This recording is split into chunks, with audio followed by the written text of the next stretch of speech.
Who knows? Am I getting a wind up? Well, let's move on very quickly before the lawyers start knocking on the door. Oh, we can edit that out.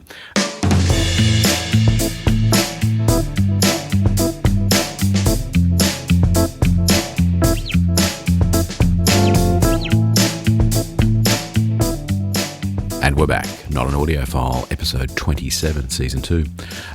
Today, we're discussing with David Corazza 5 HiFi myths of the internet that must be busted, and some news. This episode of Not an Audiophile, the podcast, is sponsored by the subwoofer people, Harbottle Audio.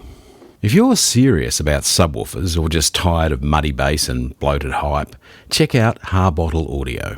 With over 800 subwoofer configurations, they solve problems from Trinov waveforming to vintage analog systems needing an actual musical subwoofer and not some hopeless air pump. No gimmicks, just pure, unadulterated bass engineered to a performance standard focused way beyond the mundane THD versus SPL. And yeah, the CEO wrote this ad. That's how inept they are at marketing and how much they care about sound. www.harbottleaudio.com.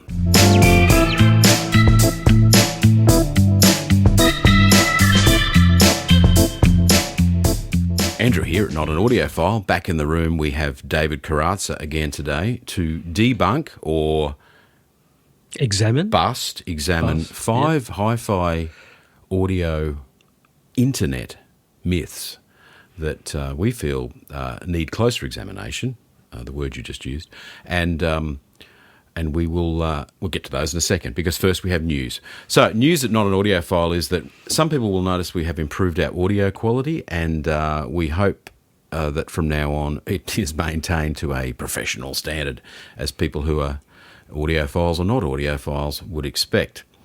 There's nothing more to say about that. Sometimes on location it is hard to get great sound. The recent episode with Len and Tim Wallace is a good example of that.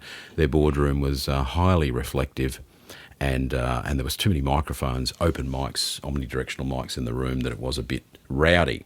Sorry about that. We're back in the studio though today. On other news, I don't know. You got any news, David? Oh, yeah, you have. You got a new job. That's right. When I say a new job, you've struck out, as you have done in previous lives of your own. You've struck out in your own business. Correct. Yeah, it's a new venture called Impact Audio. Sounds impactful. Ooh, it's dynamite, boom, boom. What do you do at Impact? Did you say Impact Audio? Impact Audio. Yeah. Okay. Is that? I have no idea what that is. What services do you offer, sir? Well, look, if I can reduce it down to something that most people would understand, it's basically a sales agency. Most people understand. Well, I don't want to wax lyrical about it too much. It's basically a sales agency for small to medium-sized distributors and manufacturers and international manufacturers who wish to sell direct. And what we offer, there's 3 primary things. Okay. Brand advocacy, which means evangelising brands and products through the Australian retail channel. Okay, and this means that you would be going from store to store in some cities and making those stores well aware of the products that you are being requested to promote. Most definitely, yes. Yeah. So this kind of service is really made for small to medium manufacturers and or distributors, yes, who don't have permanent staff in every state, because there's a cost impost with that, there's a legal impost with that, and things aren't getting cheaper to do business in this country. So here's an agency. You're on the ground. You're there anyhow. Yeah, absolutely. Yeah, there's an economy of scale where you're in the store. Correct. You can put different hats on. Indeed. At 5-minute intervals. So what's the other service that you offer other than visiting stores and offering representation?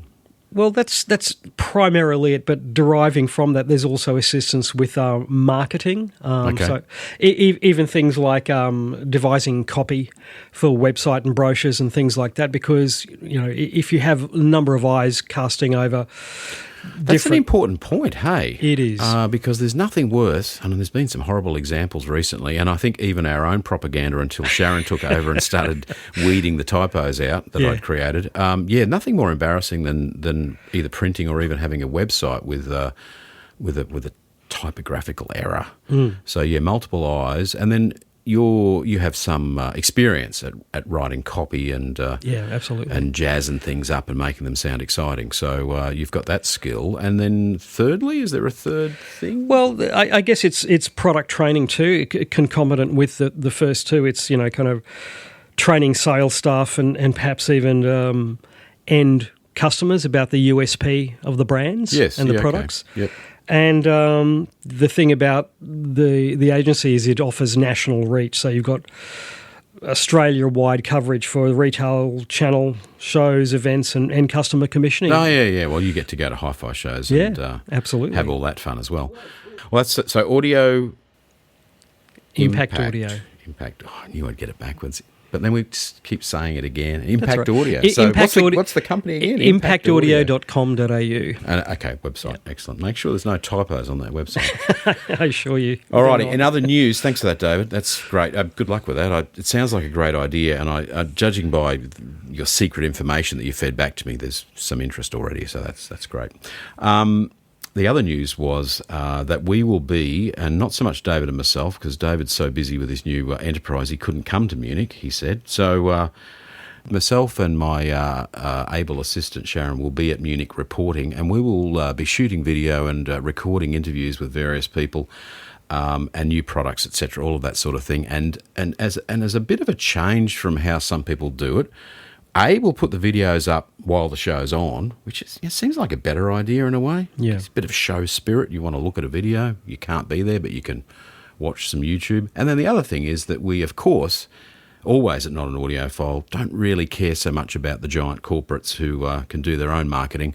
We're interested in more interesting, nichey sort of products that show a bit of imagination and less of that corporate... I hope I'm not costing myself corporate advertisers by saying this, but... maybe we're interested in the products that my eye tends to find at Munich. Where you go, oh, that's interesting. That's a nice idea. Fills a niche. Let's get some details on that. So that's what we're doing. So Not an Audiophile on our Not an Audiophile podcast YouTube channel. We'll have video during the show. So please have a look. On that note, let's move on to the myths. Looking for your tribe? Visit stereonet.com today. Join one of the world's largest online communities for hi-fi, home cinema, headphones and much more. Read the latest news and product reviews or check out the classifieds for the largest range of gear on sale. Membership is absolutely free, so visit stereonet.com and join up today. The myths, yes. So myth number 1, I'll leave a pause there in case I wish to edit, which I never do. I always say that. There's never any editing. Myth number 1 is well, it's kind of one for me to rattle on about, but I'm going to, or prattle even, I'm going to cover it pretty quickly. It's an interesting one. So I typed into Google the following. Is the most likely cause of an old piece of hi-fi equipment not working the capacitors? Or words to that effect. And what did Mr. Google come back with? Well, the AI response... was degenerative AI, I think it's called, or something. It responded with, absolutely, capacitors are the worst things in the world. I may be paraphrasing. But the fact is that is a common thought, myth, and it is a myth. It's just simply a myth. So old hi-fi equipment or new hi-fi equipment, whether it's CDs, amplifiers, what have you, the chances of a capacitor being the cause of your problem are actually no higher than... not 1 million, but many, many other things. And I'm not going to go on about it, but I do have a list here, so in fact I will go on about it. Yes, electrolytic capacitors can be troublesome, but so are all of these other things, and I'll quickly run through them, just so you've got a balanced viewpoint, because this is a myth. So the kind of things we see in the repair shop in older and newer equipment, equally as often almost, in many cases, as capacitors, are things like cracked circuit board tracks, dry joints, everyone knows that, noisy pots and switches, intermittent noisy small signal transistors, faulty in weird ways output transistors, driver transistors that have failed because they run hot, not just electrolytic caps, but polyester caps, tantalum caps turning into resistors, things like that. Resistors going high or open, regulator transistors failing, ICs, regulator ICs failing, open circuit wires. I know it sounds bizarre, but yes, they seem to occasionally fail, either because they've been squashed or something at some point. Crimped connectors, modern amplifier problem, but they can just through a bit of corrosion or something, or not being correctly crimped, fail 10 years down the track and be intermittent. Internally failing sockets, switches, input switching ICs with weird faults, voltage amplifier IC problems, which, because they run quite hot as well, fail somewhat prematurely, etc., etc. And so the point is, yes, electrolytic capacitors fail. I had one yesterday in a project turntable, which for people who fix project turntables will go, yeah, surprise, surprise. Now, why was that capacitor faulty? Because it was a garbage brand. In fact, it's a weird thing. It's a quite good project turntable, and when it was finished, it sounded great.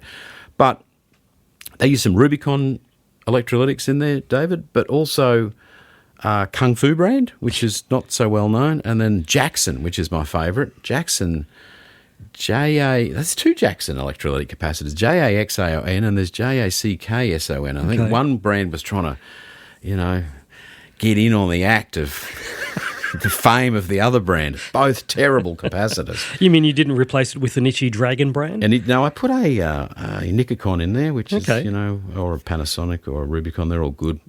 Any Japanese capacitor is pretty good. So, and that's the whole point. Brands with good caps in them generally won't fail, and therefore most older equipment, because it had good capacitors in it, it's very rarely the problem. I mean, it can be the problem, but it's more likely transistors. If there was a common thing, it would be small signal transistors. And on that note, myth busted. Not because I say so, but because I live it every day. Well, isn't that interesting? Well, what, in your opinion, then gave rise to that myth? Because in your professional work life, you've obviously saw that that's not the case. What gave rise to it, I believe, is that in the late 90s, early 90s, late 90s, early 2000s, there were little short eras of a year or two where there were faulty batches of capacitors. There was a period where early surface mount electrolytics were terribly unreliable. Bose wave radios being a great example of that, but also video cameras of the era were notorious for it. They'd leak, ruin the circuit board, etc., etc. And then there were later ones, like the Bose wave radio ones. They don't leak generally; they just go resistive and sort of lose their capacitance, and cause weird faults. And then there was a great example the other day, and I can't remember for the life of me what piece of gear I was working on, but it was a very good quality product and very good quality capacitors. But there were four. They were in a sub-supply rail filtering capacity, a main filter, and they were simply being operated too close to their voltage rating. I think there was like 22, 23 volts on a 25-volt capacitor, and, of course, they're in the filtering stage. They're getting a lot of ripple on them, and if it's the wrong specified capacitor, they will get upset by that ripple within about 10 years. And so, and they were leaking, not catastrophically, didn't ruin the circuit board in this case, but there are examples where that happens. And so there are these bad examples where batches of capacitors, or some brands, unfortunately for that brand, they'll have a model run where they bought a bunch of caps that were either faulty or they used them in a way that was inappropriate, maybe because the cap wasn't specified correctly, who knows. But the point is, there are examples, bad examples, but mostly. And when we talk about so-called vintage gear, it's really not a problem. Yeah, there might be a few caps. You put new coupling caps in, sure, but you don't need to change every capacitor. And you may well change the character of the amp away from what you had in mind as well. But so thanks for asking that question, David. I mean, all these myths start somehow, and our next myth is a classic example of that. So to roll straight into that, stylus cleaning. So myth number 2. Yeah. Liquid stylus cleaners will have your stylus tip breaking off, falling out, disappearing. Oh dear. I have thoughts on this. Do you have? I mean, what do you use to clean your styluses? Basically, Audio Technica fluid and the Audio Technica brush. Is that right? The little. Yes, the little this one here, the AT. I've got one in my hand. Read it out. AT. I think it's 607. Oh man. I got to get better glasses or something. Yeah, there it is. AT607A. And the A might be for alcohol. It might be too. Because here's a thought that the internet says might be right, is that the original version of 607 may have had slightly different formula. Yeah. Yeah. But Autofons seem to be the main one that's concerned about their tips falling out. And there are examples of this. And I have seen tips missing on one or two Autofons in my lifetime, and maybe that was the cause. I don't know. But the reality is that I recently had a Lin cartridge on my own turntable that I put in the drawer because I could not get it to sound any good. So I'd cleaned it with brushes. I'd cleaned it with goop, which I'm not, I don't hate that goop idea, although I think it's prone to contamination pretty readily, and maybe when it goes off it contaminates the tip. Don't know. Long story short, I pulled this cartridge back out of the drawer, put it under the microscope, and went, oh yeah, there is a build-up of like a hardened gunge. And then I remember the guy I bought the turntable off was a great lover of treating his records, with some kind of spray and wipe. Yeah, pretty much. Yes. Yeah, not spray and wipe as in the product, but you spray something on and then you clean it off, and maybe it anti-static treats, etc. So I then use the liquid cleaner under the microscope, which is kind of the way to do it, and you get most of the liquid off the brush, and I clean this hardened gunk off. Amazing. I haven't re-listened to the cartridge, I must say, to be honest. I haven't had time, but I suspect it'll sound fine now. Yeah. Because when you saw what was built up, there's no way it could track properly.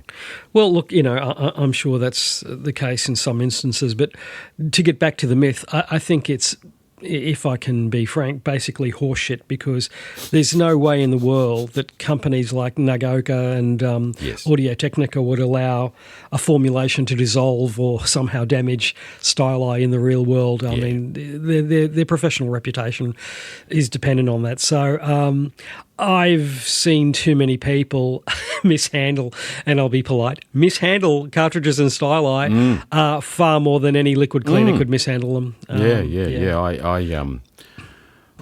wholeheartedly agree.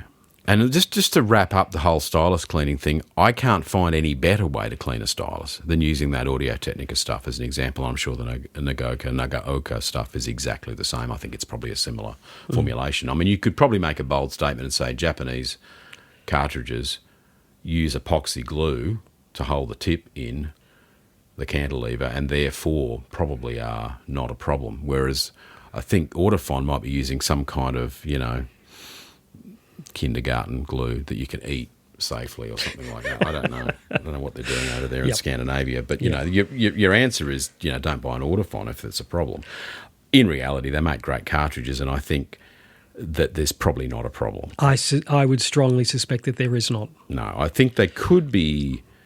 This is the difficult thing to work out with some manufacturers, is maybe they just don't want you to clean the stylus properly and buy a new stylus.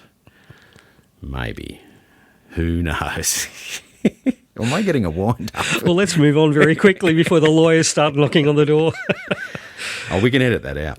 Bottom line is I've never seen it to be a problem. And the only way you're going to clean a stylus properly is a liquid cleaner. Liquid cleaners are dirt cheap. Go for it. Absolutely. AI, by the way, says that that's a big problem. So it's almost certainly a myth. Oh, dearie me. So if you average out the information on the internet, which AI does, I guess, apparently it's a problem. I assure you, listeners, I think there's 2 people listening now that, it's not a problem. Let's have a quick break. We've got to pay for this podcast somehow. We're going to play an ad. Back soon. I was just talking to Jeff at Hey Now HiFi about his latest installation, another dome and turntable, this time one with a SuperTrack Blackbird arm and a Mutec Hayabusa cartridge. Motorcyclists everywhere are wondering how that could be. Blackbird arm, Hayabusa cartridge. Yeah. Anyhow, then he said he was going back to the store to listen to some records on the Helix 2 in-store unit. I thought, do you ever get sick of listening to records? But then maybe not, playing them back through the Fisher & Fisher speakers that are crafted from slate. Anyhow, enough discussion of Jeff's antics. Back to the show. David. Yes. I believe you have myth number 3, loaded and ready to... Yes, we are ready to go with this one, and I'm sure it's a myth that a lot of our gentle listeners have come across. Basically, the myth is that when you go to a hi-fi show, you can't really have any good sound in any of the rooms, and thus you can't really evaluate the gear. What do you think about that? Well, it's now become quite fashionable to say that. And I noticed. The bit that annoys me is why, because it's clearly not true, right? Agreed. I totally agree with you. There are 2 issues in hi-fi shows, and neither of those is the acoustics. It's just a fact. I'm sorry. The rooms that we've all been there, we've had to set equipment up and try to make it sound good. You do the same thing as you do in a hotel room as you do in a customer's home. Correct. You optimise the scenario to get the best sound that you can. Yep. And sure, it's not a acoustically corrected space, but there's a combination of, there's carpet, there's drapes, there's chairs, sofas, humans, things on the wall. There's a bit of rough diffusion. In our room, because we manufacture diffusers, we of course bring our own, we get pretty good acoustic quality to the room, and then really it's up to the equipment to sound okay. Absolutely, yeah. Some of the best sound, actually, not some of the best sound I've heard in my life, all of the best sound that I've heard in my life, as far as the best sound, has been at hi-fi shows. That's because I've never been to the MBL dealer or the whatever dealer, I'll admit I've heard Wilson Audio sound better at hi-fi dealers than I have at shows, but I could say why I believe that's the case, but that would be unkind to a certain amplifier manufacturer, so I'll just leave it there. Indeed. But I think mostly, though, best sound I've heard is at shows because it's the best gear. So it's kind of weird statement. What do you think the real problems at a show are, David? I think, there's a structural problem, but there's also a sociological problem with shows. Ooh. Let me start with this. So more than 2 issues. Simple meat and potatoes. One is in some hotels, which is invariably the venue for most hi-fi shows. The walls are tympanic. They're basically passive radiators, or resonators, I should say. Yes. And they're a pain in the ass. And I've been to heaps of shows where I'm in one room and suddenly a stray 25 hertz waveform decides to say hello from the next room. Yeah, of course. It's just, it is what it is. That said, very quickly, there are also rooms where you can go into and they've got solid walls and there's pretty good isolation, not all the time. But look, it's... your point about domestic listening spaces, they are the most eye-wateringly compromised spaces on the planet.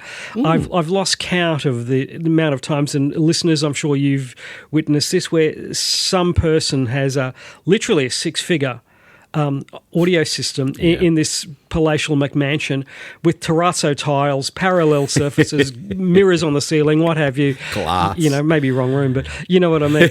But it's just like it just defies simple physics and how they managed to do this. I think you're right. I think most manufacturers, distributors, retailers who do exhibit at hotels try and make the best out of a bad thing. But if I can move very quickly onto the sociological problem, That's the bit I'm interested to hear about. Is it's a compromised listening space, not because of the room, because of the people milling in and out all the time and gas bagging and never shutting up. Yeah, there's two. I said there's two problems. Well, one is leakage of either subsonic bass or just general noise, if you like, from an adjacent room. But then there's the ambient noise in the room. Sure. And look, I think we've probably both been guilty, I don't think as much as many, but of talking to a client in the room or a mate briefly and quietly and being guilty doing it, as in feeling guilty, knowing that it's not helping the demo for the potential purchaser who's trying to listen to your equipment. But quite often those conversations, unfortunately, are triggered by the other person, and you sort of do the secret symbol I'm doing now, and let's go outside. Yes. Finger to the lips. Yep. Let's just take this outside. Yeah, exactly. And they're like, they're oblivious to it. Well, some people aren't self-aware in their greater existence as it is anyway. Talking at 85 dB over a demo in a hi-fi room at a show, well, yeah. It's no problem actually for them. raising their voice to get over the music. We're here for the music. This music is interrupting our conversation. And look, the thing with hi-fi shows is you do catch up with people that you haven't seen for maybe a year or whatever, and you've got news to share or whatever, and you're excited to chat for 5 minutes. But take it outside. And okay, so we were both at the Sydney show the other day. A couple of observations. Sound was pretty good. A lot of rooms had great sound. I think we've mentioned in various bits of Not an Audiophile podcast YouTube channel reporting. There's a short video that I spoke over the top of for copyright purposes, mostly to wind down the background music, so YouTube didn't shut the video down for copyright reasons. Extolled the virtues of certain rooms. There were some rooms that sounded genuinely great, and there were rooms where you could get a taste that product actually in the right environment would be really, really good, because it's actually surprisingly good here. So I think that's possible. But yeah, I think exhibitors could, already exhibitors go to a lot of trouble to get great sound, but they could just quieten down the in-room noise. The other thing, actually, and I thought it was where you were going with your psychological, not profiling, but the psychological issue that I feel strongly about is the one where people are used to the sound of their own system. They go to a hi-fi show, nothing sounds any good because their brain is kind of keyed in and balanced, EQ'd internally to what they're hearing at home. Absolutely. So have you had an experience with that, or you probably have yourself? Hundreds of instances in the sense that there's people I know who are, either friends or work colleagues or acquaintances, and certainly myself too, because we all have and it's not even predispositions, as you correctly said, it's the ear-brain mechanism having this imprint, if you will, saying, well, this is what hi-fi should sound like, or this is what music should sound like, and you go into a different room and for whatever reason it's sounding quite different to your expectation, therefore ugh say bad. Yeah, quite jarring. And what I would say in that scenario is stay longer in the room, particularly if it's a nice listening space, and just maybe see whether you kind of adjust. Because if you're in a room where you've always loved that brand, you thought it was great, you've read the magazines, you've read the internet, you want to own that brand one day, you've aspired to ownership of some amazing product, and it's like, ooh, what's going on here? Why does it sound like that? Yeah, just wait. Must be the room. Yeah. So just give it a bit, but then it may still be wrong because maybe it is the room. So to sum up, you can get great and spectacularly good sound at hi-fi shows. I know you can because I've done it for the last 20 years. But there's a couple of provisos, but it's a myth to say you can't get good sound at a show. Agreed. Can you get consistently perfect sound and the best of it out of a product? Not. You should be able to get a useful taste though. I'm going to roll another ad back in a second. An Australian loudspeaker legend has been born with the stunning new VAF Research i93 Mark V, winner of StereoNet's Floor Standing Loudspeaker Product of the Year and Sound and Image Magazine's Floor Standing Speaker of the Year, $20,000 to $50,000. VAF's i93 has redefined what I thought was possible from a loudspeaker in a domestic setting, says StereoNet. VAF Research, building award-winning loudspeakers in Australia since 1978.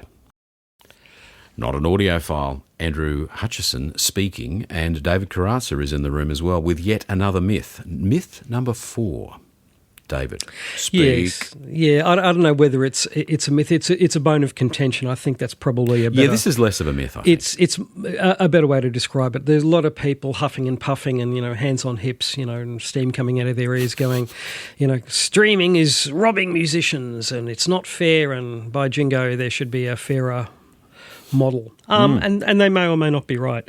What I think a lot of people don't realise is how much it costs to actually host and do streaming. Oh, yeah. You mean like as far as the internet side of it? Like the whole serving, the storage and bandwidth. And do you think a server farm might consume a few megawatts? Megawatts, and not to mention the storage and the bandwidth would be... bandwidth is not free. Bandwidth isn't free, nor is security. No. So there's all those infrastructural elements that people seem to not think of for whatever reason, which I find odd. Look, the thing is, let's have a look at one of the big providers here, Spotify, which is probably the most pervasive and the best well-known. And the funny thing is, even though we're allegedly not an audiophile podcast, the funny thing, the ironic thing in my book is that Spotify really tops out at, 320 kbs. So, look, it's not terrible. Well, we're not audiophiles, Dave. We'll listen to anything on the Sonos system. Why did I just put that in there? I have to edit that out. Yeah, you'd have to edit that out. I will have to edit that out.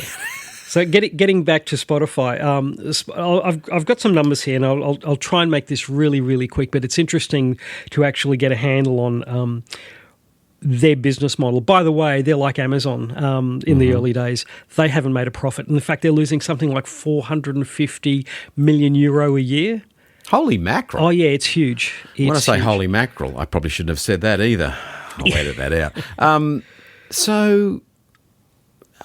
Wow. So they haven't made a profit. 1 billion Australian dollars. Almost, yeah. In a year. Yeah, it's a lot of money. Okay, that's very generous of them then in that case. So they're actually a very generous business. Well, they are. I mean, they are. put $1 billion into the music industry. Yeah, that's true. And people forget this. The operational costs of Spotify are just insane. And they pay, look, they don't pay a lot per stream, per play of a track. It's 0.003 between that and 0.005 cent per stream. So, that's not a lot. I totally agree. Yeah. And there's been kind of conjecture on the interwebs over the last couple of years saying, we need to have it at least a cent per stream, which, to the average Joe and Jane in the street sounds pretty reasonable. Yeah. But the operational... it adds up, right? You think? Well, it already adds up to nearly $1 million Australian dollars a year. $1 billion, I should say. It's ludicrous. It's okay. Look, the thing is, also, let's have a think about this. They charge roughly $10 per month for their premium service, and that's their service without ads. Yes. Because their revenues derive from, basically advertising and people subscribing. Yeah. Now, what people don't understand is that by the time Spotify actually pay the piper for all the operational costs, they give something like, what is it here? So they keep about 30% of their revenues to themselves, and 70% gets paid out not to the artist. See, this is another myth that people don't get. They pay to the labels or the publibody, and then the labels and the publishers then, after taking their pound of flesh, which could be advances, blah-de-blah, then give it to the artist. That's the other thing. So you and I start a band. It won't be a good band, but we start one, and we somehow, because we know someone in the trade, we get a deal, right? We get a contract. Yeah. God knows how. Mind you, the standards are quite low at the moment, it would seem, based on a lot of new music, but that's just an old man's opinion. So we get this gig, we get this contract. Yeah. How do we record an album, do you think, these days? In the old days, we would have been given an advance, like correct. You alluded to, and we would use that to pay for studio time and pay ourselves, some money to, enable purchase of, weed, cocaine, Copacabana, cocaine, whatever. Great song. To get through the drama, the genuinely hard work of sitting around in an air-conditioned studio and playing music. So... Sounds slightly sarcastic, doesn't it? And so we do that. So does it not work like that anymore? Or? Well, it can with the big labels. It certainly does. And by the way, I've quickly got to interject. So you've got to pay that money back. Though, right? Yeah, it's a loan. That's what they call it in advance. We'll advance you this, but subsequently we're going to take it out of your earnings. Out of your income. Yeah. And the people who don't get paid a lot of the small to medium streamed artists, I guess. I mean, you look at someone like Taylor Swift or Ed Sheeran or, the big mainstream artists. I mean, they've made hundreds of millions literally hundreds of millions out of Spotify. So They have. oh, absolutely, it's there in black and white. You just have a look at. Is that right? Yeah. They've Okay. made serious money from Spotify. Yeah, so I guess that's then to some degree the music business is no more messed up than it was No, it's 40 just years ago. using a different platform. There are huge winners and mostly losers. And mostly losers. Back in the day when, let's not even talk about vinyl, let's say CDs, when CDs were sold for approximately, I don't know, $15, $20 Australian, the artist at the end of the day would be lucky to get $1 out of that. Yeah. And that's forever. Like you Yes. sell one CD and Yeah, you're you not going sell to it get money once. out of that Yes, CD yeah, again. yeah. So if you sold 4,000 CDs, Yes. you'd get maybe $4,000. Yeah. Yeah, I'm not defending streaming as a model. I'm just saying that the economic reality of streaming. got to compare is- carrots with carrots rather Yeah. than or apples with apples rather with than apples, oranges. yeah. Or I don't know how I got carrots in there. I think it's going down the path of a dangling carrot. Yeah, I think the reality is. So you have a philosophical position on this? I do. By the way, for those of you who want to do your research, Apple Music pay a little more than Spotify. I think they pay between 0.007 cents and dollars, I should say, or up to about a tenth of a cent. It's up to Wow. about, yay! But Cubase apparently pay artists more. I think it's something like $0.043 per stream US. Now, look, the thing is, these service providers, well, certainly not Apple, because Apple, it's almost a hobby for Apple. They just make so much money elsewhere. Look, Spotify, they've got to try and keep their shareholders happy, the labels happy, the artists happy, and the consumers happy. People say, well, they should pay the artists more. Well, great. Do you want your subscription to go to $20 or $30 a month? Because that's the only way they're going to bloody do it. Well, it absolutely would. And so of course, then it's the only way they can but do it. It's on the all- basis that they're losing $1 billion Aussie shekels a year. Yeah. Yes. Look, in an absolute moral sense, yeah, they should pay them more, but the business model doesn't support it. Ultimately, the user pays. Yeah. If you want to kind of be, kind of virtue signaling and say the artists need more money, well, get prepared, get your money out and pay more for the service. It's the only way it's going to work. I've got a couple of observations about this. One is that some commentators say, oh, you should, when you're at the concert, you should buy the album that they have, that they currently are selling with their merch and so forth, or buy some merch. Well, my thought is, yeah, I could do that, and I've done that, but I also just bought the concert ticket, and they're not cheap, not really. In fact, if you get a plumber out, this is just my take on it, you get a plumber out, that might vary between $150 and $300. They'll be there for an hour or so. And you get rid of your water leak or your non-functioning, non-draining drain. It's a beautiful job. Fairly unpleasant. When I say beautiful, I mean very sarcastically, a quite unpleasant task for the plumber to perform. On the other hand, and it's just the one plumber and the one customer, but what we do is with a concert is we assemble a whole bunch of customers who get there under their own steam into one place, and then the musicians turn up and get to charge each and every person the same $150 to $300 that the plumber charges, but they only do the tap repair once. You got 2,000 people sitting in a theatre. You charge every single one of those. Now, this is a terrible analogy, and people will be fuming. It's actually not. But go ahead. But let's pretend the musician is also a plumber in his day job. He's laughing. He's like, "This is hilarious. I'm fixing one tap." But for 2,000 customers all at one time. Look, that's lovely, and there's lots of overhead. You got to hire the theatre; it's got to be promoted, etc. We get that. We get that. But that's a luxury that only mid to high tier artists have. Oh yeah, you've got to be an actual talent. Well, this is it. More or less, So my argument is, for everyone kind of jumping up and down, going, "Oh, they only get a thousandth of a cent." Well, yeah, and that's sad, and we'd all love musicians to get paid better, I suppose. But it's the problem is this is just it's a litmus test. It's a free market. It's a free market. If someone doesn't get played and someone doesn't get a lot of streams, it's because people don't like their music. I'm not saying the music is intrinsically bad or good. No. It's just that it doesn't appeal. It comes back to marketing. It's no different to anyone starting a coffee shop and doing a piss poor job of either making the coffee or marketing it. You failed. Not because of any fault of the government or anyone else. Your coffee was bad and you didn't tell anyone you existed. Hey, Not an Audiophile will be reporting from the Munich High End Show, which is on very shortly, of course, putting videos up almost immediately, recording interviews, etc. And the videos will be available at Not an Audiophile Podcast, the YouTube channel.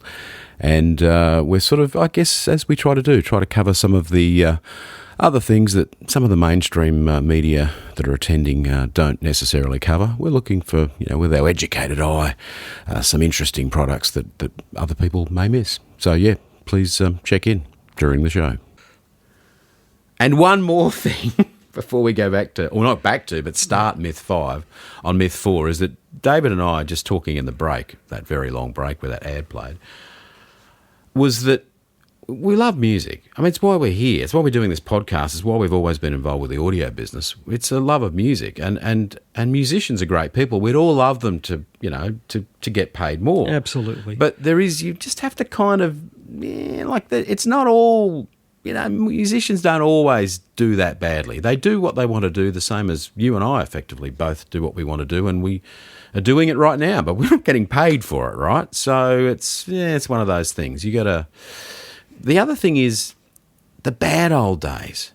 When I was an apprentice learning how to fix electronic equipment, I got paid $77.50 a week, and a record was about $15. Yeah, absolutely. So let's just look at that. As a 16-year-old, if I wanted to buy a record to listen to music, I was going to spend about a fifth of my wage. A fifth of a 16-year-old's wage now is probably closer to $200 or certainly $150. And I'll say $100 for those that are really, doing it hard working at KFC. So how much does a record cost now? Actually, about $100. But guess what? You don't need to buy the record. No, that's it. That's 6 months worth of subscription to the aforementioned Spotify. The thing is... And you can listen to every album in the world. Literally, and that's it. For the price of 3 coffees a month, you get unbridled access to virtually everything that's been recorded. Now, this has never happened in the history of mankind. Of the century. It's total bargain. Of ever. It's a total bargain. There's never been ever since, like, you used to be able to get free dinosaurs with every whatever, if you go far back enough back in time. I mean, they'd probably eat you, right? But the point is, but no, there's never been a better bargain. There's nothing like it. It was as if cars ran on air. All right, myth number 5. This is the myth that we've been wanting to get to.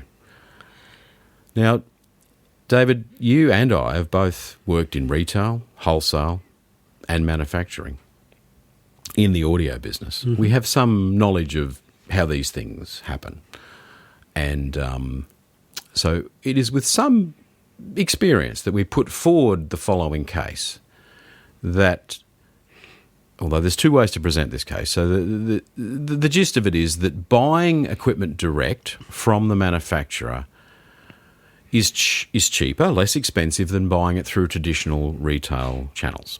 Mm-hmm. Now, this is outwardly, probably at a glance, kind of true, depending how you perform your accounting. Correct. But the myth part of this that's put forward by certain other mouthpieces in the audio business, people I quite like and I find them entertaining, but they have said that it can be dramatically cheaper to do this, like half the price or a third of the price to buy direct from the manufacturer than through a retail store. Yeah. Now, I'll let you speak on this and I'll just chip in now and then, but we both know this is horse shit, right? Pretty much. Yeah.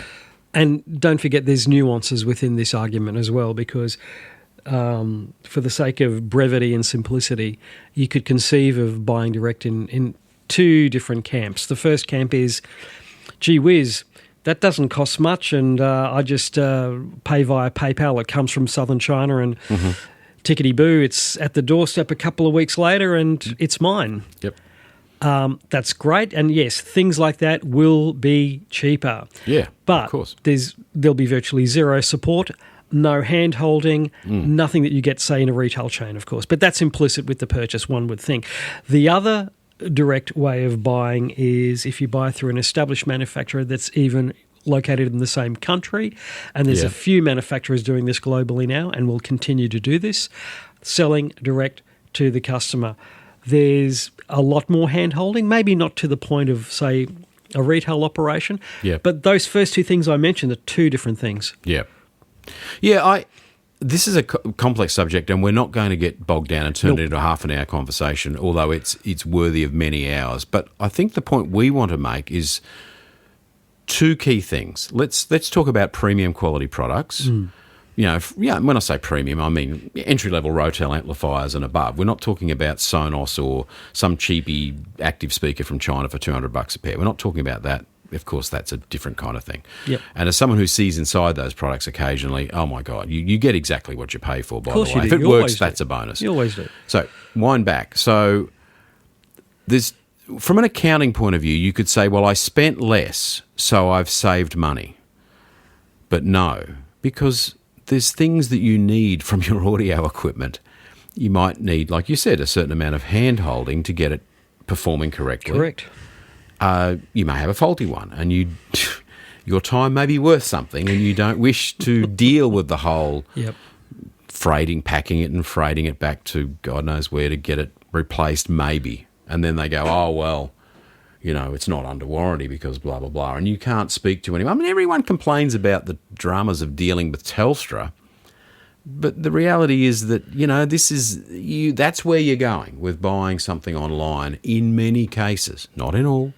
Not in all.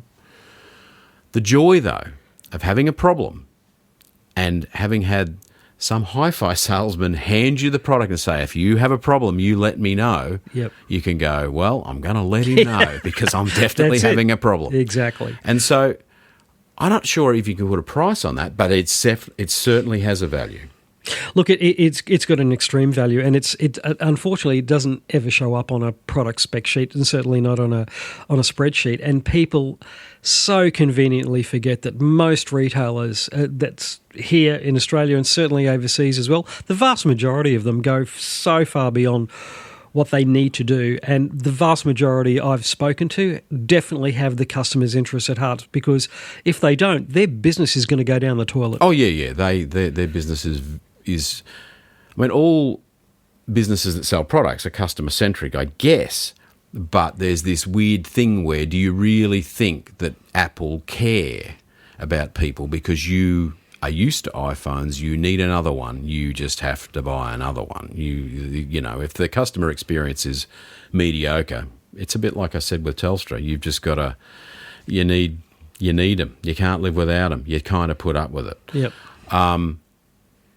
What about things like, the implication from those that put forward that buying direct is cheaper is that it's just the manufacturer and you save money because you're not replicating the same distribution, warehousing, marketing, etc. I find that a little odd, because one thing I read on the internet as recently as right now, this morning, was that you buy direct and you save the cost of the retail store. How the hell is that? Because, well, you've given away the opportunity to have a retail experience. So, yes, you save that because you don't get to go in and listen to alternative products in the same price category or what have you. Which may have suited you better.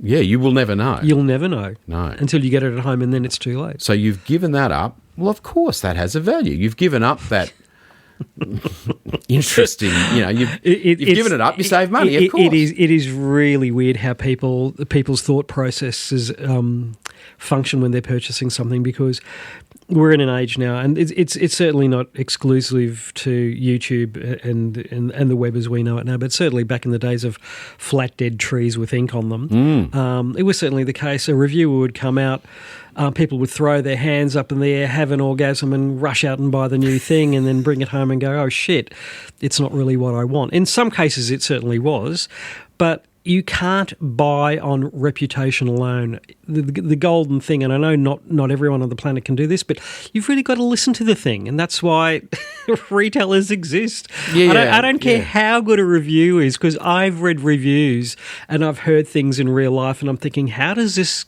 concur with what you've just written here? There's that, and there's like everyone's got their own idea of the sound they want. Well, precisely. So the reviewer has an opinion, and it's probably a well-educated opinion in the sense that they've listened to lots of stuff, but it serves their listening biases. Still their opinion. That's right. Yeah. So there's that. So you've given up the retail experience, you save some money, but then people say, well, I'm happy to give up the marketing experience. I don't want this thing to be marketed to me. Well, it still will be, because it's just that instead of the manufacturer sharing the marketing responsibility with a distributor and a retailer, it's only going to come from the manufacturer. So they're either going to do 3 times as much of that, or they're not going to reach the same audience. So it's simple mathematics. I wonder which of those two happens in the real world. Well, I mean, what do you think? I mean, have you been involved with manufacturers that absolutely. have sold direct or I think not? most manufacturers who sell direct don't do excessive marketing. They just, and this is not just in HiFi. I don't want to get too far away from this, but they'll chuck it on a platform like Amazon and hey-ho, let her rip. Yeah. I guess there's that. This is just an observation, and it's just an observation. I'm not an economist, and I'm not a marketer, and I'm not a qualified businessman. But businesses that have decided to go direct in the hi-fi world have never hung around, in my memory, unless you can think of one. I mean, I can think of a great example of the opposite, and we mentioned it in a previous podcast, the one where we talked about Bose taking over Macintosh. Correct. And that is that Bose had an amazing business when they sold through retail and normal distribution channels. They were the best known hi-fi brand in the world, either before or after Sony in the 80s. Yep. You could put a dust coat on with pens in your pocket and stand in the street with a clipboard and ask random people as they walk past, name a hi-fi speaker brand, and every single 9 out of 10 at least would say Bose. Yep.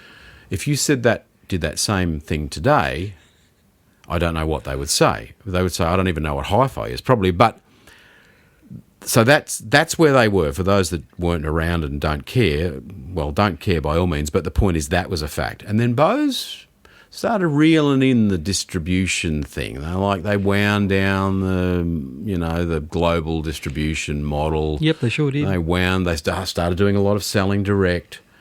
And then they ended up with a business that sold a few scabby-looking active speakers and some quite good aviation headsets and a few noise-cancelling headphones, and that's what they turned that business into, to the point where I had to buy a Macintosh to get some distribution back again. So, I mean, is that what happened? But certainly they collapsed the business in on itself by trying to sell it direct, I think. I think it's my opinion, but in my experience, to get maximum reach, you have to have retail channels. Otherwise, this mythology of things costing you not much money, to build the marketing reach. If you say sacrifice a retail channel, you're going to do a Bose and go, I'm going to do it all direct. But to get the same reach as a retail channel has, boy, are you going to spend some money on bloody marketing. You are, and then they would say, well, we have the money to do it, but they haven't looked at the situation carefully enough, in my opinion, because the only way you can cheaply have a customer interaction with end users, terrible term, but, accurate in this case, the person who ultimately buys the product and takes it home, is to call Mumbai and have a call centre. Because if you've got people with good knowledge of hi-fi, i.e. the person who works in a hi-fi store normally, talking on a phone and offering advice to people because you're selling direct. Well, you've still got to employ them, and you're back to you've saved some real estate maybe, because you can shove them in a corner near the down near the toilets or something, and give them a mobile phone, a headset, and say, there you go. Customers might ring in. I don't know, but it's once again, the point of what we're saying is compare like with like, folks. You will save money. you will not get the same service in any way, I feel. I agree. So it's a myth. It's not cheaper, I agree. depending how you do your accounting. On that note, we're off. Thank you, David. It's been great, I think. And it's most important that we think it's great. It's sensational. Thank you, everybody, for listening. And yeah, like and subscribe would be much appreciated if you could make that happen. That would help us along and would give us the fame that we're all searching for. All right, I'll see everybody at Munich. Bye.